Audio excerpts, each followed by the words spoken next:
નમસ્કાર મિત્રો, સ્વાગત છે તમારું અમારી YouTube ચેનલમાં। તો મિત્રો, જો તમે સ્નાતક એટલે કે ગ્રેજ્યુએશન કમ્પ્લીટ કરેલું હોય અને આગળ તમારે પોસ્ટ ગ્રેજ્યુએશનમાં અનુસ્નાતકમાં એડમિશન લેવું હોય તો આ વર્ષથી ફરજિયાત તમારે GCAS નું પોર્ટલ છે એટલે કે મિત્રો ગુજરાત કોમન એડમિશન સર્વિસનું જે પોર્ટલ છે તે પોર્ટલ ઉપર ફરજિયાત રજીસ્ટ્રેશન કરી ઓનલાઈન અરજી ફોર્મ ભરવાનું રહેશે।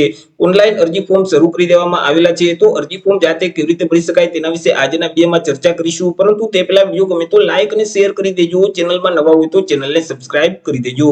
તો ચાલો મિત્રો વિડિયોની શરૂઆત કરીએ। તો સૌથી પહેલા મિત્રો તમારે તમારા મોબાઈલમાંથી અથવા તો લેપટોપ કે પીસી માંથી કોઈ પણ એક ઇન્ટરનેટ બ્રાઉઝરને ઓપન કરવાનું રહેશે અને ત્યાં સર્ચ બોક્સમાં ટાઈપ કરી દેવાનું રહેશે GCAS। જેવું મિત્રો તમે GCAS ટાઈપ કરી તમે તેને સર્ચ કરશો તો તમારી સામે આ મુજબની એક સ્ક્રીન ઓપન થઈ જશે। હવે મિત્રો અહીં જે ગુજરાત કોમન એડમિશન સર્વિસ પોર્ટલની જે ઓફિશિયલ વેબસાઇટ છે gcas.gov.edu.in તે વેબસાઇટ તમને સૌથી પહેલા જોવા મળશે। તે વેબસાઇટ ઉપર ક્લિક કરી દેવાનું રહેશે।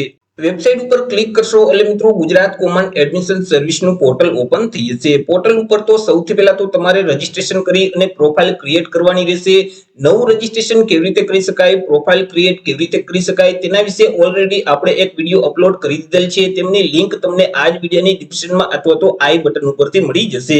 મિત્રો અહીં તમે રજીસ્ટ્રેશન કમ્પ્લીટ કરશો એટલે તમને એક આઈડી પાસવર્ડ આપી દેવામાં આવશે।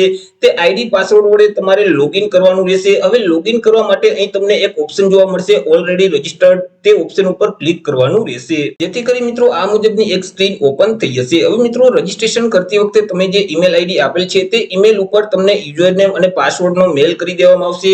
તેમાં જે યુઝરનેમ હોય તે આ બોક્સમાં ટાઈપ કરી દેવાનું રહેશે, પાસવર્ડ જે તે હોય તે પાસવર્ડ અહીં ટાઈપ કરવાનો રહેશે। અહીં જે કેપ્ચા કોડ આપવામાં આવેલ છે સેમ કોડ આ બોક્સમાં ટાઈપ કરી દેવાનો રહેશે અને સાઇન ઇન ના બટન ઉપર ક્લિક કરવાનું રહેશે। મિત્રો આઈડી પાસવર્ડ વડે લોગિન કરશો એટલે આ મુજબની એક સ્ક્રીન ઓપન થઈ જશે। અહીં તમને તમામ માહિતી તમારી જોવા મળશે। મિત્રો ફોર્મમાં સૌથી પહેલા તો તમારે તમારી પ્રોફાઇલ છે તે બનાવવાની રહેશે। પ્રોફાઇલ કેવી રીતે ક્રિએટ કરી શકાય તેના વિશે તો આપણે ઓલરેડી એક વિડીયો અપલોડ કરી દીધેલ છે, જેથી કરી તેમની ચર્ચા આપણે આ વિડીયોમાં નહીં કરીએ, ડાયરેક્ટ બીજા સ્ટેપમાં આપણે આવી જશું। બીજા સ્ટેપમાં તમારે એકેડમીની ડિટેલ આપવાની રહેશે। એકેડમીની ડિટેલ ફિલ કરવા માટે અહીં જે એકેડમીનો ઓપ્શન છે તેના ઉપર ક્લિક કરી દેવાનું રહેશે। તેમાં મિત્રો સૌથી પહેલા HSC અથવા તો ડિપ્લોમાની પરીક્ષા તમે જે પાસ કરેલ છે તેની વિગત આપવાની રહેશે। તમે HSC ની પરીક્ષા પાસ કરેલ છે કે ડિપ્લોમાની પરીક્ષા તે ઓપ્શન અહીંથી સિલેક્ટ કરી દેવાનું રહેશે। બોર્ડનું નામ અહીંથી સિલેક્ટ કરી દેવાનું રહેશે। પાસિંગ યર અને પાસિંગ મંથ અહીંથી સિલેક્ટ કરી દેવાનું રહેશે। તમારા જે તે સીટ નંબર હોય તે સીટ નંબર આ બોક્સમાં ટાઈપ કરી દેવાના રહેશે। સ્ટ્રીમ એટલે કે પ્રવાહ આર્ટ્સ, કોમર્સ કે સાયન્સ તમે કઈ પરીક્ષા પાસ કરેલ છે તે પ્રવાહ અહીંથી સિલેક્ટ કરી દેવાનું રહેશે। માર્કશીટમાં જેવી રીતે નામ છે સેમ એવી જ રીતે નામ આ બોક્સમાં ટાઈપ કરી દેવાનું રહેશે। કેટલી ટ્રાય પરીક્ષા પાસ કરેલ છે તે ટોટલ ટ્રાય નંબર અહીં ટાઈપ કરી દેવાના રહેશે। હવે મિત્રો તમે જે HSC અથવા તો ડિપ્લોમાની પરીક્ષા જે પાસ કરેલ છે તેમની જે માર્કશીટ છે તે માર્કશીટ અહીં અપલોડ કરવાની રહેશે। ચોઈસ ફાઇલના બટન ઉપર ક્લિક કરશો તો ડિવાઇસ ઓપન થઈ જશે કે જ્યાં તમે સ્કેન કરેલી માર્કશીટ છે તેને સિલેક્ટ કરી દેવાની રહેશે। ત્યાર પછી અહીં જે અપલોડનું બટન છે, એરાનું જે બટન છે તેના ઉપર ક્લિક કરશો તો માર્કશીટ અપલોડ થઈ જશે। મિત્રો અહીં તમે ધોરણ 12 ની પરીક્ષા પાસ કરેલ હોય તો થિયરીમાં તમને કેટલા માર્ક મળેલ છે તે માર્ક અહીં ટાઈપ કરી દેવાના રહેશે અને તેમના ટોટલ માર્ક આ બોક્સમાં ટાઈપ કરવાના રહેશે, જેથી કરી થિયરીમાં તમને જે ટકાવારી મળેલ છે તે ટકાવારી ઓટોમેટિક આવી જશે।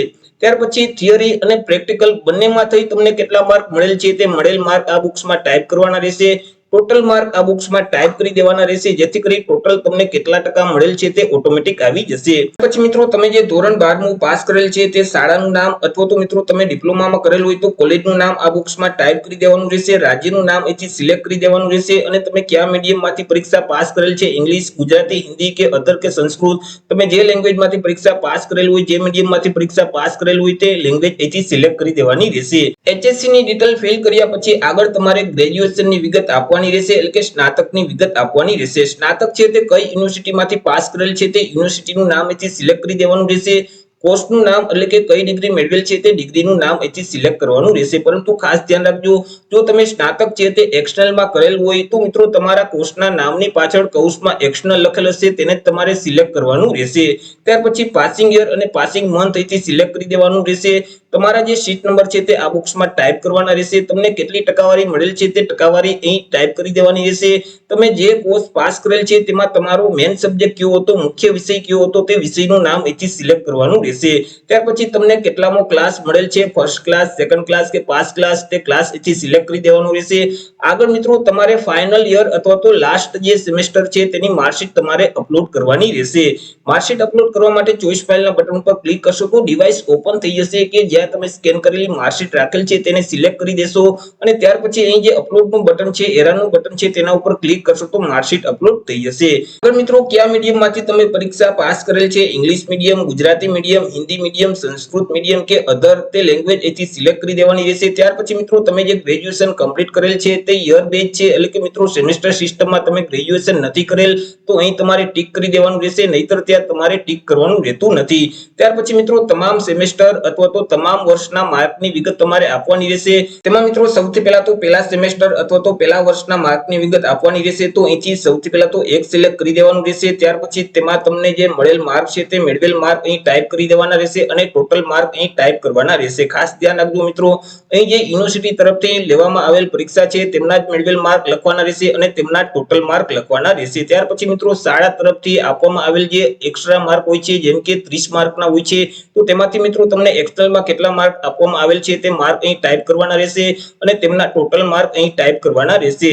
મિત્રો તમે જે સેમેસ્ટર અથવા તો વર્ષ સિલેક્ટ કરેલ છે તેની પરીક્ષા કેટલી ટ્રાય પાસ કરેલ છે તે ટોટલ ટ્રાય નંબર આ બોક્સમાં ટાઈપ કરી દેવાના રહેશે. ત્યાર પછી એડના બટન ઉપર ક્લિક કરવાનું રહેશે. તો મિત્રો તમે એડના બટન ઉપર ક્લિક કરશો તો પહેલા સેમેસ્ટર અથવા તો પહેલા વર્ષના માર્કની વિગત અહીં એડ થઈ જશે, તમે જોઈ શકશો. જો તેમાં કોઈ પણ પ્રકારની ભૂલ હોય અને તમે તેને સુધારવા માંગતા હોય તો અહીં જે ડિલીટનો ઓપ્શન છે તેના ઉપર ક્લિક કરશો તો આ વિગત ડિલીટ થઈ જશે અને ફરીથી નવી તમે વિગત એડ કરી શકશો. ત્યાર પછી આગળ તમારે બીજા સેમેસ્ટર અથવા તો બીજા વર્ષના માર્કની વિગત આપવાની રહેશે. અહીંથી તમારે બેને સિલેક્ટ કરી દેવાનું રહેશે. યુનિવર્સિટી તરફથી જે લેવામાં આવેલ પરીક્ષા છે તેમાં જે મેળવેલ માર્ક છે તે આ બોક્સમાં ટાઈપ કરી દેવાના રહેશે. તેમના ટોટલ માર્ક અહીં ટાઈપ કરવાના રહેશે. એક્સટર્નલમાંથી જે મેળવેલ માર્ક છે તે આ બોક્સમાં ટાઈપ કરવાના રહેશે અને એક્સટર્નલના ટોટલ માર્ક અહીં ટાઈપ કરવાના રહેશે. તમે જે સેમેસ્ટર અથવા તો વર્ષ સિલેક્ટ કરેલ છે તે કેટલી ટ્રાય પાસ કરેલ છે તેના ટોટલ ટ્રાય નંબર આ બોક્સમાં ટાઈપ કરી દેવાના રહેશે અને એડના બટન ઉપર ક્લિક કરી દેવાનું રહેશે, જેથી કરી બીજા સેમેસ્ટર અથવા તો બીજા વર્ષના માર્કની વિગત એડ થઈ જશે. એવી રીતે મિત્રો તમે જે કોર્સ કરેલ છે તેમાં જેટલા વર્ષ હોય અથવા તો જેટલા સેમેસ્ટર હોય તે એક એક કરી તમામ સેમેસ્ટર અથવા તો તમામ વર્ષના માર્કની વિગત એડ કરી દેવાની રહેશે. આગળ મિત્રો તમે જો પીટીસી કરેલ હોય તો તેની વિગત પણ આપવાની રહેશે. પીટીસી કરેલ હોય તો અહીં ચેકબોક્સમાં ટીક કરી દેવાનું રહેશે અને મિત્રો તેમાં તમને જે માર્ક મળેલ છે તે મેળવેલ માર્ક આ બોક્સમાં ટાઈપ કરી દેવાના રહેશે અને ટોટલ માર્ક આ બોક્સમાં ટાઈપ કરવાના રહેશે.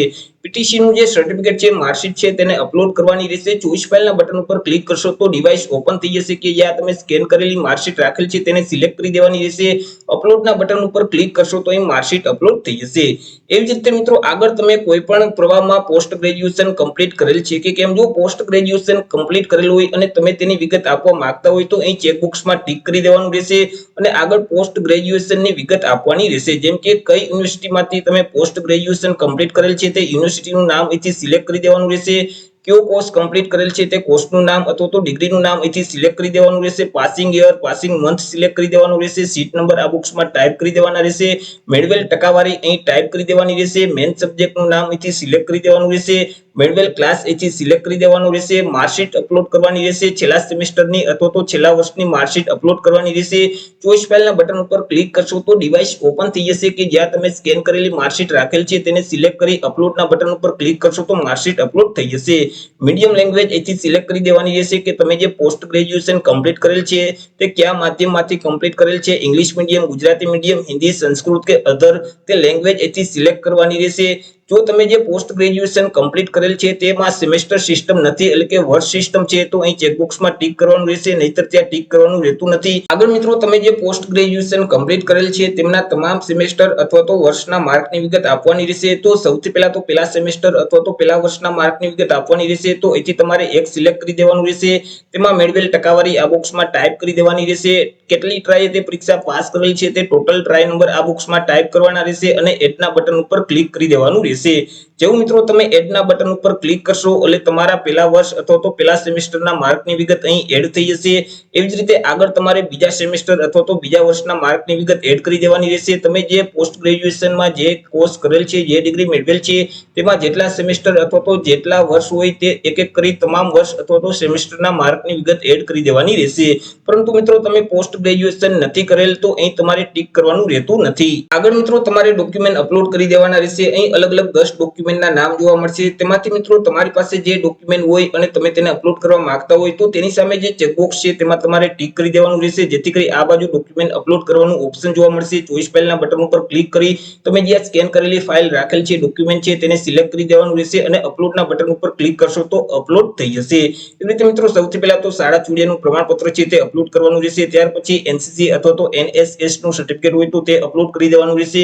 કોઈ પણ અનુભવનું સર્ટિફિકેટ હોય તો તમે અપલોડ કરી શકો છો। ઇન્ટર્નશિપનું સર્ટિફિકેટ અપલોડ કરી શકો છો। એજ્યુકેશનમાં 2 વર્ષની વચ્ચે કોઈ ગેપ લીધેલ હોય તો ગેપનું સર્ટિફિકેટ અપલોડ કરવાનું રહેશે। ત્યાર પછી એનઆરઆઈ ક્વાટાનું સર્ટિફિકેટ હોય તો અપલોડ કરી દેવાનું રહેશે। સ્પોર્ટ એટલે કે રમતગમતનું તમારી પાસે પ્રમાણપત્ર હોય, સર્ટિફિકેટ હોય તો તમે અપલોડ કરી શકો છો। માજી સૈનિકને લગતું સર્ટિફિકેટ હોય તો અપલોડ કરી શકો છો। જે ડોક્યુમેન્ટ લાગુ પડતું હોય તેની સામે જે ચેકબોક્સ છે તેમાં ટિક કરી અને ડોક્યુમેન્ટને સિલેક્ટ કરી અપલોડ કરી દેવાનું રહેશે। તમામ માહિતી ભરાઈ જાય એટલે સેવ એન્ડ નેક્સ્ટ ના બટન ઉપર ક્લિક કરવાનું રહેશે।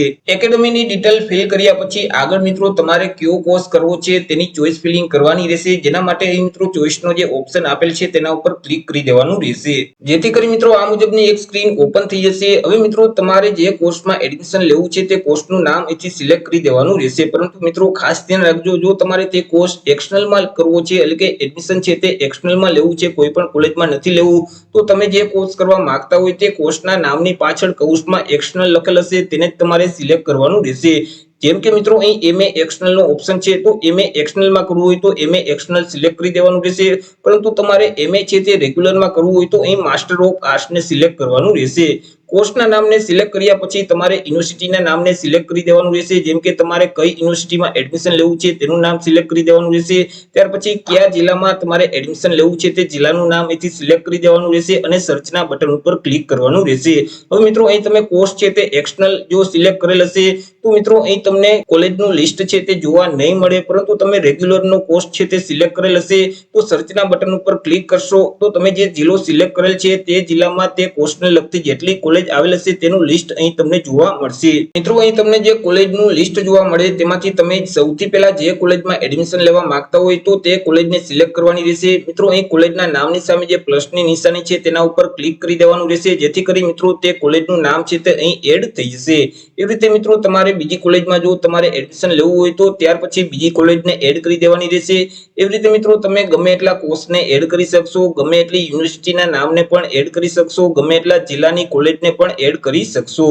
કોલેજના નામને એડ કર્યા પછી મિત્રો નીચે તમને સેવ એન્ડ નેક્સ્ટ નું બટન જોવા મળશે, તેના ઉપર ક્લિક કરી દેવાનું રહેશે। ચોઈસ ફિલિંગ કર્યા પછી આગળ મિત્રો તમારે ઓનલાઈન પેમેન્ટ કરવાનું રહેશે, 300 રૂપિયા પેમેન્ટ કરવાનું રહેશે। પેમેન્ટ કરવા માટે અહીં જે પેમેન્ટનો ઓપ્શન છે તેના ઉપર ક્લિક કરી દેવાનું રહેશે, જેથી કરી આ મુજબની સ્ક્રીન ઓપન થઈ જશે કે જેમાં મિત્રો તમારા અરજી નંબર તમને જોવા મળશે, તમારું નામ છે તે જોવા મળશે, કેટલા રૂપિયા ફી ભરવાની રહેશે તે રકમ રૂપિયા અહીં જોવા મળશે। ત્યાર પછી અહીં જે પેમેન્ટનો ઓપ્શન આપેલ છે તેના ઉપર ક્લિક કરી દેવાનું રહેશે, જેથી કરી આ મુજબની એક સ્ક્રીન ઓપન થઈ જશે। હવે મિત્રો તમે કોના વડે પેમેન્ટ કરવા માંગો છો, credit card, debit card, net banking, UPI કે ક્યુઆર કોડ, તમે જેના વડે પેમેન્ટ કરવા માંગતા હોય તે ઓપ્શન સિલેક્ટ કરી અને બેંકની વિગત ફિલ કરી દેવાની રહેશે, કાર્ડની વિગત ટાઈપ કરી દેવાની રહેશે। ત્યાર પછી મેક પેમેન્ટના ઓપ્શન ઉપર ક્લિક કરવાનું રહેશે। જેવું મિત્રો તમે મેક પેમેન્ટના ઓપ્શન ઉપર ક્લિક કરશો એટલે તમે જે બેંક એકાઉન્ટની વિગત આપેલ છે તેના જોડે જે મોબાઈલ નંબર લિંક છે તેમાં એક ઓટીપી આવશે, તે ઓટીપીના બોક્સમાં ટાઈપ કરી સબમિટના બટન ઉપર ક્લિક કરશો તો અહીં તમારું ઓનલાઈન પેમેન્ટ ભરાઈ જશે। ઓનલાઈન પેમેન્ટ કર્યા પછી મિત્રો આગળ તમારે તમારી અરજીને સબમિટ કરવાની રહેશે। અહીં સબમિટના બટન ઉપર ક્લિક કરશો તો તમે જે અરજી ફોર્મ ભરેલ છે તેનું પ્રિવ્યુ મોડ ઓપન થઈ જશે, તેમાં એકવાર તમામ માહિતી ચેક કરી લેવાની રહેશે। જો વિગત સાચી હોય તો નીચે સ્ક્રોલ કરશો તો મિત્રો એક સબમિટનું બટન જોવા મળશે, તેના ઉપર ક્લિક કરશો તો તમારી અરજી છે તે સબમિટ થઈ જશે। મિત્રો તમે અરજી ફોર્મ સબમિટ કરશો એટલે તમે ફોર્મ ભરતી વખતે જેટલી કોલેજ સિલેક્ટ કરેલ હશે તે તમામ કોલેજ ખાતે તમારું અરજી ફોર્મ વયું જશે અને મિત્રો કોલેજ તરફથી પ્રોવિઝનલ મેરિટ લિસ્ટ છે તે 14/6/2024 ના રોજ જાહેર કરવામાં આવશે કે જે તમે પોર્ટલ ઉપર જોઈ શકશો। મિત્રો અહીં મેરિટ યાદી વિશે જો તમને કોઈ પણ પ્રકારની વાંધા અરજી હોય તો તમે વાંધા અરજી પુરાવા સહિત કરી શકશો। 14/6/2024 થી લઈને 15/6/2024 સુધીમાં તમારે વાંધા અરજી કરી દેવાની રહેશે। ત્યાર પછી મિત્રો કોલેજ તરફથી ફાઇનલ મેરિટ લિસ્ટ જાહેર કરવામાં આવશે, તે પણ તમે પોર્ટલ ઉપર જોઈ શકશો। 18/6/2024 ના રોજ ફાઇનલ મેરિટ યાદી જાહેર કરવામાં આવશે અને તમને એડમિશન ઓફરનો લેટર પણ આપવામાં આવશે કોલેજ તરફથી। જે કોલેજમાં એડમિશન લેવું હોય અને તે કોલેજનો તમને એડમિશન ઓફરનો લેટર આપવામાં આવેલ હોય તે કોલેજ તરફથી, તો મિત્રો તમારે તે કોલેજ ખાતે જવાનું રહેશે। 20/6/2024 થી લઈને 28/6/2024 સુધીમાં મિત્રો તે કોલેજ ખાતે જઈ જઈ તમામ ડોક્યુમેન્ટનું વેરિફિકેશન કરાવી ઓરિજિનલ ડોક્યુમેન્ટ સાથે લઈ જવાના રહેશે, એક ઝેરોક્સ સાથે લઈ જવાનું રહેશે અને તે કોલેજની જેટલી ફી હોય તે ફી ભરી તમારે એડમિશન લઈ લેવાનું રહેશે. તો આવી રીતે મિત્રો ગુજરાત કોમન એડમિશન સર્વિસનું જે પોર્ટલ છે તે પોર્ટલ ઉપર પોસ્ટ ગ્રેજ્યુએશન માટે પણ અરજી ફોર્મ શરૂ કરી દેવામાં આવેલા છે અને તમે જાતે જ ઓનલાઈન અરજી ફોર્મ ભરી શકશો. 3 જૂન 2024 સુધીમાં તમારે ઓનલાઈન અરજી ફોર્મ ભરી દેવાનું રહેશે. તો આશા રાખું છું વિડીયો પસંદ પડ્યો હશે. વિડીયો પસંદ પડ્યો હોય તો લાઈક અને શેર કરી દેજો. ચેનલમાં નવા હોય તો ચેનલને સબસ્ક્રાઇબ કરી દેજો. ફરી મળીશું એક નવા ટોપિક સાથે એક નવા વિડીયોમાં. ત્યાં સુધી જય હિન્દ, વંદે માતરમ.